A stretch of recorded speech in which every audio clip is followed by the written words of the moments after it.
하나님 말씀 요한복음 21장 15절로 17절 말씀입니다. 다 자신 줄 알고 우리 한 목소리로 말씀을 읽도록 하겠습니다. 15절입니다. 시작. 그들이 조반 먹은 후에 예수께서 시몬 베드로에게 이르시되 요한의 아들 시몬아 내가 이 사람들보다 나를 더 사랑하느냐 하시니 이르되 주님 그러하나이다. 내가 주님을 사랑하는 줄 주님께서 아시나이다. 이르시되 내 어린 양을 먹이라 하시고 또 두 번째 이르시되 요한의 아들 시몬아 내가 나를 사랑하느냐 하시니 이르되 주님 그러하나이다. 내가 주님을 사랑하는 줄 주님께서 아시나이다. 이르시되 내 양을 치라 하시고 세 번째 이르시되 요한의 아들 시몬아 내가 나를 사랑하느냐 하시니 주께서 세 번째 내가 나를 사랑하느냐 하심으로 베드로가 근심하여 이르되 주님 모든 것을 아시오매 내가 주님을 사랑하는 줄을 주님께서 아시나이다. 예수께서 이르시되 내 양을 먹이라. 아멘. 아멘. 끝났네요. 자, 옆 사람과 인사하실까요? 잘하셨습니다. 잘 오셨습니다. 또 이렇게 인사할까요? 수고하셨습니다. 여러분들 한 해 동안 살아내느냐 수고하셨습니다. 각자의 자리에서 수고하셨죠? 네, 수고하신 우리 옆 사람에게 박수 한번 쳐줄까요? 네, 애쓰셨습니다. 수고하셨습니다. 또 우리 하나님께 영광의 박수 돌릴까요? 하나님 감사합니다. 우리를 여기까지 이렇게 인도하셨는데 참 감사합니다. 우리 가슴에 손을 얹고 오늘도 그렇게 고백합시다. 하나님 나를 사랑하십니다. 하나님 나를 축복하십니다. 하나님 나에게 은혜를 주십니다. 믿으시죠?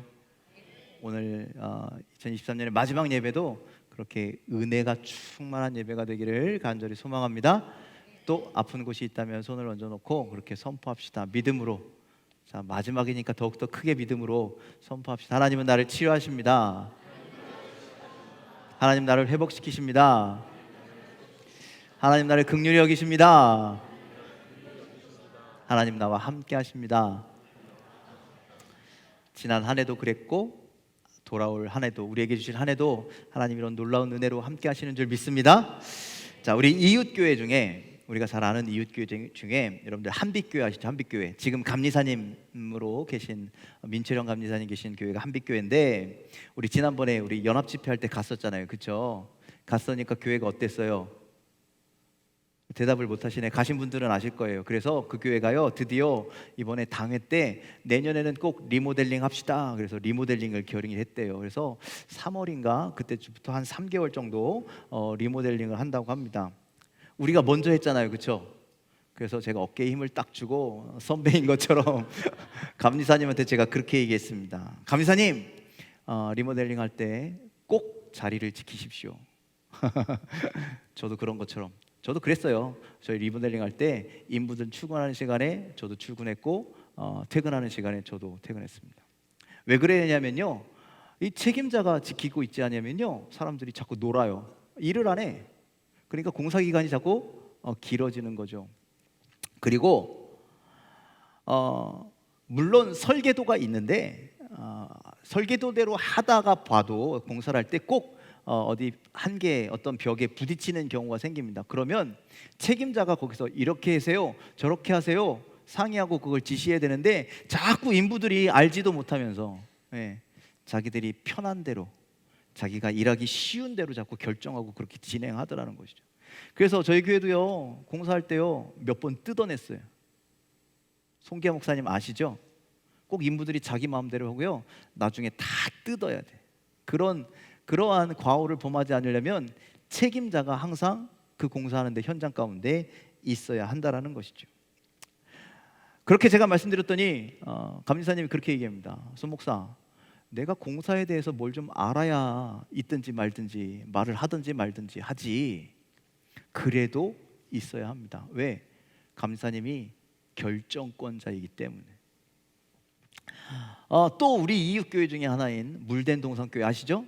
저기 밑에 우리 14구역 옆에 그 항공고등학교 옆에 있는 교회인데 새 성전 건축을 위해서 잠시 이제 거기가 철거가 되잖아요. 그래서 광명 사거리에 있는 농협 3층으로 이사를 잠시 갔습니다.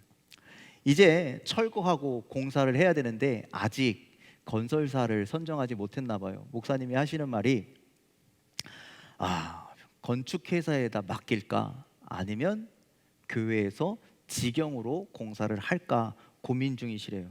그래서 제가 거기에 대해서 또 아는 척을 했습니다. 목사님, 건축하려면요 자격증 필요해요. 교회에 자격증 있는 사람 있어요? 그랬더니 있대요. 다행히 있대요. 그래서 할까 말까 지금 고민 중이라고 그렇게 말씀하셨습니다.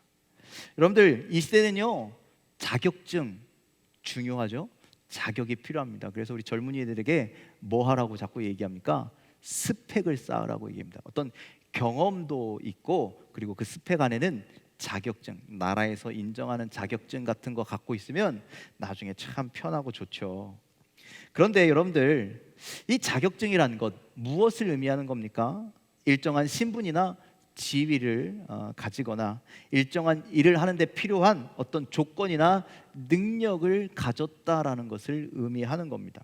아까 말씀드린 교회를 리모델링 할 때 어떻게 하자 저렇게 하자라고 하는 결정할 수 있는 자격이 누군가에게 있고, 교회를 건축하게 되는데 그 건축할 만한 나라에서 이 건물을 지을 수 있어라고 하는 그 자격이 필요하기도 하고, 또 누군가에는 아이들을 가르치는 어떤 교사의 자격, 또 어떤 일을 할 수 있는 그 자격. 여러분들, 제가 지금 자격하니까 자격이 무엇으로 들리십니까? 여러분들, 자격이란 말이요 우리 일상생활에서 결코 가벼운 것이 아니다라는 것이죠. 자격이라는 말이요 굉장히 무겁게 우리에게 다가와야 합니다. 왜 그러냐면 자격을 가졌다라는 것은요 그 일에 대해서 책임을 지겠다라는 거예요. 또 자격이 있다는 것은요 그 사람이 자격을 가진 자처럼 행동해야 한다라는 말씀이죠. 그래서 여러분들, 당신 자격 있어? 라고 물어본다면 그건 굉장히 무겁게 받아들여야 하죠. 여러분들, 나라에서 인사청문회 같은 거 하잖아요. 그때 질문할 때 꼭 뭐라고 합니까? 당신 그 자리에 앉을 만한 자격이 있습니까? 그것을 논하게 되는데, 그래서 이 자격이라고 하는 말이 우리를 때로는 불편하게 만들기도 하는 거죠. 세상의 자격도 그런데 신앙의 자격은 더욱더 그렇습니다. 신앙생활은 이 자격이란 말의 문제를 뛰어넘지 못하면 정말 어렵습니다. 제가 여러분들에게 질문해 볼까요? 여러분, 성도의 자격이 있으십니까? 왜 대답 안 하세요? 없어요? 여러분들, 왜 대답을 못 하느냐? 이렇기 때문에 그렇습니다. 먼저 우리가 하나님께로부터 사랑받을 만한 자격이 없기 때문에. 아무리 생각해봐도 하나님이 나를 사랑하셔야 할 이유가 없기 때문에. 지난 한 해를 돌아보니 그렇게 사랑받을 만한 짓을 한 적이 없기 때문에 여전히 죄인이었고, 지난 한 주간 또 하나님 내내 안 찾다가 주일 되니까 삐끔 얼굴 내밀었고, 그래서 염치가 없고 자격이 없어서 대답을 못합니다. 그래서 여러분들, 우리에게 당신이 성도의 자격이 있습니까? 당신이 예배드릴 자격이 있습니까? 라고 물어본다면 우리는 쉽게 대답하지 못할 겁니다. 사탄도 이 사실을 잘 알고 있습니다. 그래서 우리에게 수시로 이야기합니다. 네가 하나님 자녀 될 자격이 있어? 네가 예배드릴 자격이 있어? 네가 일주일 동안 어떻게 살았는지 하나님이 다 알고 계시는데 네가 그 자리에 앉아있을 자격이 있어? 하나님이 모르실 것 같아? 넌 하나님 앞에 나갈 자격이 없어. 우리에게 그렇게 속삭이죠. 교회 안에 봉사할 때, 헌신할 때도 마찬가지입니다. 더 잘하는 사람이 해야 되는데, 더 뛰어난 사람이 해야 되는데, 난 부족하고 나는 못나고 나는 그 자리에 맡을 자격이 없는데 라고 말씀하시는 분들도 계시죠. 그렇다면 저 역시 마찬가지죠. 저도 이 자리에 서서 여러분들에게 말씀을 전할 만한 자격이 없는 사람입니다. 말씀의 통로가 되기엔 여전히 부족하고, 하나님의 거룩과는 거리가 먼 사람이고, 그렇게 살지 못하면서 그렇게 살라라고 선포한다라는 게 얼마나 부끄러운지 모르겠습니다. 저는 그래서 자격이 없는 사람입니다. 이렇게 우리가 자격에 대해서 이야기한다면 우리 모두는 하나님 앞에 부끄러운 마음뿐입니다. 죄송한 마음뿐입니다. 미안한 마음뿐입니다. 더 이상 고개를 들고 하나님을 볼 수가 없는 그런 사람들이죠. 자, 오늘 우리가 읽었던 말씀으로 좀 돌아가 볼까요? 그 말씀에는 자격에 대해서 깊이 고민하고 있는 한 사람이 등장합니다. 그 사람은 예수님의 수제자였고, 그런데 그가 이제는 예수님 저주하고 배신한 변절자가 되었습니다. 그리고 다시 제자에서 그의 삶이었던 업으로 돌아간 사람, 그 사람은 베드로입니다. 그런 베드로에게 예수님이 찾아오셨습니다. 제자로서 내가 왜 그랬을까? 난 제자의 자격도 없어 라고 상심하고 낙심했는데, 그런 베드로를 만나시려고 베드로가 있는 갈릴리로 친히 찾아가셨습니다. 베드로의 마음이 얼마나 자격지심에 빠졌는지, 상심에 빠졌는지 3년 동안 함께 하신 예수님인데 그분이 저 앞에 계신데 볼 수도, 그리고 그분의 음성이 들리지도 않았습니다. 절망 가운데 빠져있는 제자들에게 예수님이 물어보시죠. 얘들아, 무엇을 좀 잡았느냐? 그토록 듣고 싶은 예수님의 목소리였는데 그들이 베드로가 예수님의 목소리를 알아듣지를 못합니다. 그리고 퉁명스럽게 누가 이런 거 물어봐? 잡은 거 없어요 라고 그렇게 대답합니다. 그때 그물을 배 오른쪽에 던지라, 그리하면 잡으리라, 그렇게 말씀하실 때 베드로의 귓가에 울리는 소리가 있었습니다. 그의 마음을 때리는 소리가 있었습니다. 어디선가 들어보았던, 예전에 처음 나를 부르실 때 했던 그 말씀 그대로였기 때문입니다. 그 목소리 그대로였기 때문입니다. 그토록 기다리던 예수님의 음성이었습니다. 옆에 있던 요한이 먼저 눈치채고 와, 우리 주님이시다, 그렇게 알려주죠. 베드로는 그제서야 자신의 마음처럼 텅 비어있던 그물에서 시선을 돌려 나에게 오시는 주님을 바라보게 되었습니다. 자, 우리 21장 7절 말씀을 좀 함께 읽어보도록 하겠습니다. 7절입니다. 시작.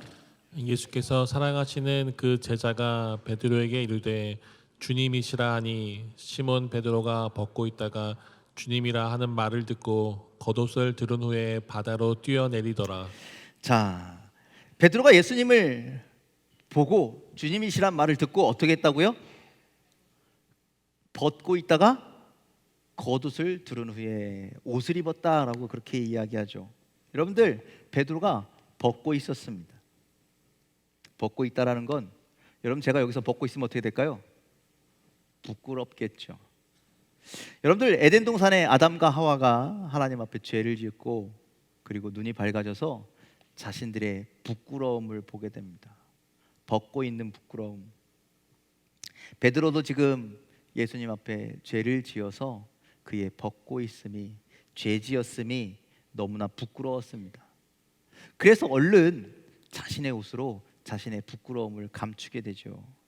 그런데 옷을 입는다고 그의 미안함이, 그의 죄스러움이, 그의 죄송함이, 그의 부끄러움이 감춰지겠습니까?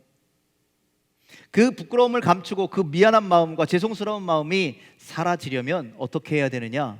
결국 베드로가 예수님 앞에 나아가야 합니다. 예수님께 자신의 죄를 고백해야 합니다. 그리고 다시 예수님과의 관계를 회복시키는 수밖에 없습니다. 그래서 베드로는 예수님께 나아가기 위해서 배에서 뛰어내렸습니다. 예수님 저기 한 100m 전방에 물가에 계시는데 그 바닷속에 있는 베드로가 물 위로 뛰어들었습니다. 그리고 막 예수님께 달려갔습니다. 그런데 막상 예수님 앞에 도착했더니 예수님께 할 말이 없습니다.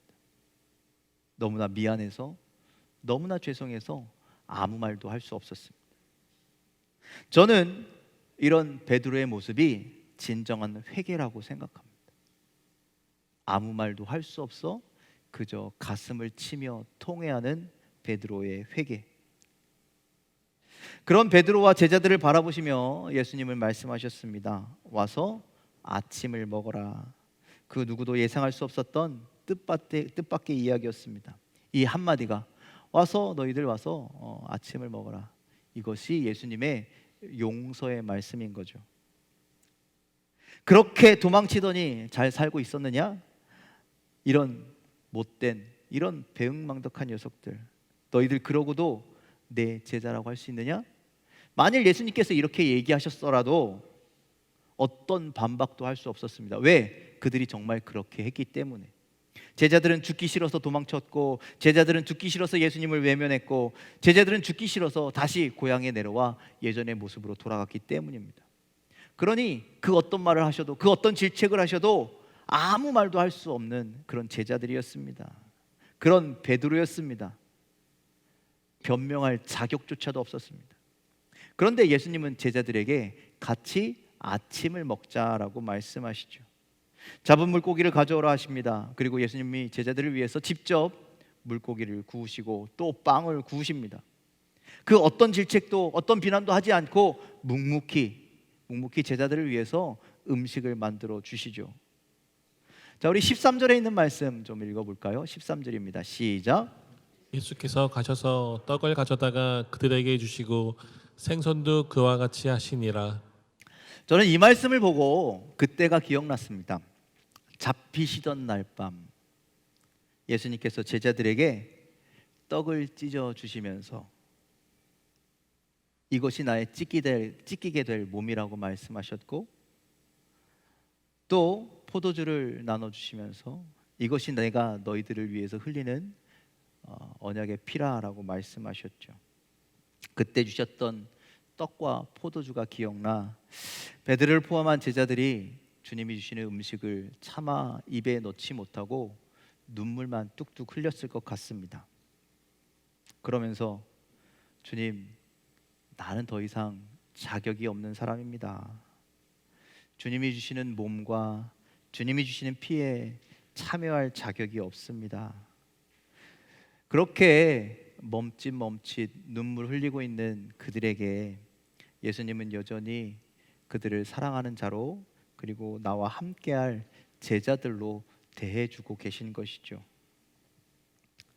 밥을 다 먹을 때까지 내가 너희들 다 알아, 내가 너희들 다 이해해, 그런 마음으로 아무 말도 안 하셨습니다. 예수님이 식사가 끝나고 베드로와 제자들을 만나러 온 이유를 말씀하시죠. 그 말씀이, 그 이유가 오늘 우리에게 주시는 말씀임을 저는 믿습니다. 예수님께서 이렇게 말씀하셨습니다. 시몬아, 내가 나를 사랑하느냐?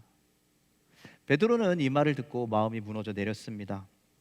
정말 사랑하는데 지금은 사랑한다라고 말하기도 참 미안하죠.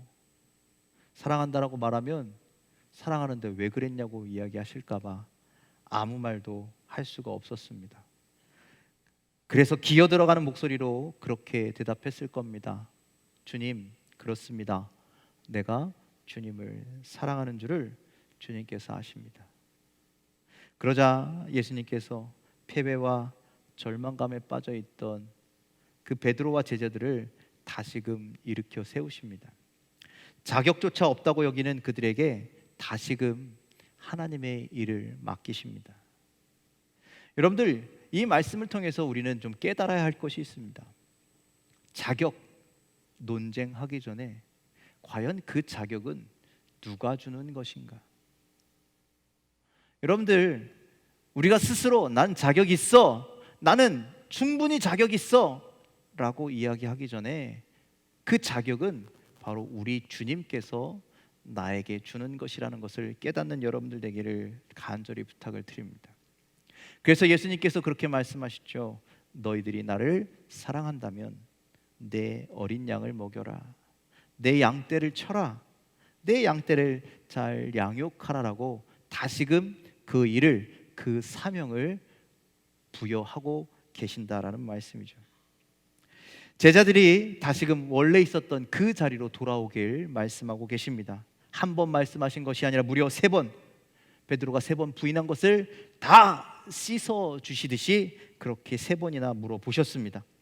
베드로는 계속 같은 답을 할 수밖에 없었습니다. 3번째 대답할 땐 오히려 불안한 마음도 있었습니다. 그래서 이런 고백도 드리게 되죠. 자, 요한복음 21장 17절 말씀 함께 읽겠습니다. 시작.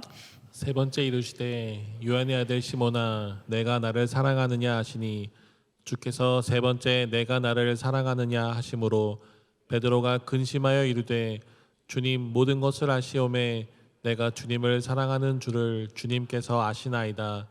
예수께서 이르시되 내 양을 먹이라. 여기에서 눈에 들어오는 말씀이 있습니다. 베드로의 고백 중에 주님 모든 것을 아시오매 내가 주님을 사랑하는 줄 주님께서 아십니다. 여러분들 예수님께서 베드로의 모든 것을 알고 계신다는 거예요. 자격지심에 빠진 베드로를 알고 계시고 낙심과 낭망에 빠져 있는 베드로를 알고 계시고 그런데 여전히 주님을 사랑하는 베드로를 알고 계신다는 거죠. 그리고 예수님은 오늘 우리의 모든 것도 알고 계시는 줄 믿으시길 바랍니다. 베드로처럼 우리도 자격이라고 말하면 주님 앞에 미안하고 부끄럽고 한숨 쉬고 그럴 수밖에 없는 우리의 마음을 예수님은 다 알고 계십니다. 그럼에도 불구하고 여전히 마음 한구석에 주님을 사랑하는 마음이 있음도 주님은 알고 계십니다. 그리고 베드로를 사랑하시는 것처럼 예수님이 우리를 사랑하시고 우리에게도 다시 그렇게 말씀하실 겁니다. 내가 나를 사랑하느냐? 이제 우리가 그 질문에 대답해야 할 차례인 거죠. 내가 당신을 사랑합니다. 여전히 변함없이 사랑합니다. 때로는 실수하지만 때로는 실패하지만 주님을 사랑하는 마음만큼은 제가 변함이 없습니다. 이 대답을 베드로처럼 드릴 수 있는 여러분들의 믿음의 삶이 되기를 간절히 소망합니다. 그렇게 사랑한다고 고백하기만 하면 주님께서 우리에게 다시금 자격을 부어주시는 줄 믿으시길 바랍니다. 요한복음 1장 12절에는 이렇게 말씀하고 있습니다. 읽을까요? 시작. 영접하는 자 곧 그 이름을 믿는 자들에게는 하나님의 자녀가 되는 권세를 주셨으니 영접하는 자, 그 이름을 믿는 자, 사랑하는 자, 그 이름을 사랑하는 우리들에게는 권세를 주신다라는 겁니다. 자격을 주신다라는 겁니다. 우리에게 합당한 자녀의 권세를 주신 줄 믿으시길 바랍니다. 제자의 자격을 주신 줄 믿으시길 바랍니다. 사명자의 자격도 주시는 줄 믿으시길 바랍니다. 오늘처럼 우리가 예배할 수 있는 예배자의 자격도 주시는 줄 믿습니다. 주님을 전할 수 있는 증거자, 전도자의 자격도 주시는 줄 믿습니다. 나와 다시 시작하자, 나와 다시 걷자, 나와 함께 동행하자. 그렇게 말씀하시는, 그렇게 우리를 회복시키시는 주님의 음성 듣기를 간절히 소망합니다. 우리가 대단히 잘나서가 아닙니다. 우리가 없으면 하나님의 나라가 안 돌아가서가 아닙니다. 왜 그럴까요? 우리를 사랑해서라는 거죠. 에베소서 2장 8절은 이렇게 말씀합니다. 함께 읽겠습니다. 시작. 너희는 그 은혜에 의하여 믿음으로 말미암아 구원을 받았으니 이것은 너희에게서 난 것이 아니요 하나님의 선물이라. 그렇게 하나님께서 우리에게 선물처럼 우리에게 자격을 부어 주셨다라는 거예요. 여러분들이 지금 차지하고 있는 그 자리가 하나님의 선물이라는 것이죠. 여러분들이 살아가고 있는 삶의 자리가 하나님의 선물이라는 겁니다. 우리가 걷고 있는 이 믿음의 길 또한 선물로 우리에게 허락하여 주셨음을 여러분들 믿으시길 바랍니다. 그러니 자격이 있다 없다 그거 고민할 생각하지 말고 자격이 안 된다라를 비웃는 사람들에게, 아니 그 사탄에게 예수님이 이렇게 허락하셔서 그 믿음의 자격들을 보여줄 수 있는 여러분들 되기를 주님의 이름으로 간절히 축원을 드립니다. 예수님이요 우리에게 자격을 주셨다고요. 예수님 사랑하는 제자라고, 동역자라고, 하나님의 자녀라고 그렇게 확증해 주신 줄 믿으시길 바랍니다. 하나님의 일을 당당하게 함께할 동역자가 되었음을 여러분들 믿으시길 바랍니다. 하나님을 예배할 수 있는 예배자가 되었음을 믿으시길 바랍니다. 무엇보다 하나님의 사랑받은 자라는 그 확증을 얻었음을 여러분들 기억하시길 바랍니다. 우리 모두가 하나님의 사랑받는 존재이기 때문입니다. 여러분들 우리의 지난 한 해를 돌아보십시오. 아까도 말씀드렸지만 우리는 참 부끄러운 사람들입니다. 베드로와 같은 사람들입니다. 주님 앞에서 미안하고 창피하고 주님 얼굴조차 볼 수 없는, 그래서 고개를 숙일 수밖에 없는 우리들 아닙니까? 그런데 예수님 오늘 우리에게 친히 찾아오셔서 우리의 사랑을 확인하십니다. 우리가 주님께 그 사랑을 고백하기만 하면, 하나님의 은혜에 감사하기만 하면 우리에게 2024년이라고 하는 약속의 은혜의 한 해를 허락하시는 줄 믿습니다. 그때 누군가가, 아니면 사탄이 너 자격 없어, 너 1년을 그따위로 살아놓고 무슨 2023년을 그렇게 하면서 그렇게 살았으면서 무슨 자격이 있어? 라고 이야기할 때 내가 사랑하는 주님이 나에게 다시 한번 권세를 주셨다고, 자격을 주셨다고 그렇게 당당하게 외칠 수 있는 여러분들 되기를 주님의 이름으로 간절히 축원을 드립니다. 그 자격과 그 권세를 주시기 위해서 우리 예수님이 십자가에서 고난을 당하셨다니까요. 십자가에 죽으셨다라는 거예요. 그리고 우리를 위해서 다시 살아나시고 그 십자가를 통해서 우리를 사랑하신 줄 믿으시길 바랍니다. 그러니 잊지 마십시오. 누가 자격 운운하거든 자격이 있다라고 당당히 이야기하십시오. 왜냐하면 예수님께서 죽기까지 우리를 사랑하셨기 때문입니다. 그리고 우리를 살리셨기 때문입니다. 이 사실이, 이 진실이 영원히 변함없기 때문입니다. 여러분들 올해를 보내고 우리 주님을 고백하는 여러분들, 다시 한번 감사합니다. 다시 한번 고맙습니다. 그리고 다시 한번 사랑합니다. 이 말을 주님 앞에 고백할 수 있는 여러분들 되기를 주님의 이름으로 간절히 축원을 드립니다. 그러면 주님께서 2024년도 우리에게도 또 맡겨주실 겁니다. 함께 하자고, 동역하자고, 동행하자고 그렇게 우리에게 자격을 허락하여 주실 줄 믿습니다. 주님이 주시는 담대함으로, 주님이 주시는 당당함으로 주님 안에서 주님과 함께 살아가는, 그리고 주님이 주시는 사명을 위해서, 헌신을 위해서, 그리고 때로는 예배자로, 때로는 헌신자로, 때로는 사명자로 그렇게 예수님의 제자로 2024년을 당당하게 살아갈 수 있는 자격이 있는 여러분들의 믿음의 삶이 다 되시기를 주님의 이름으로 간절히 축원을 드립니다. 기도하겠습니다.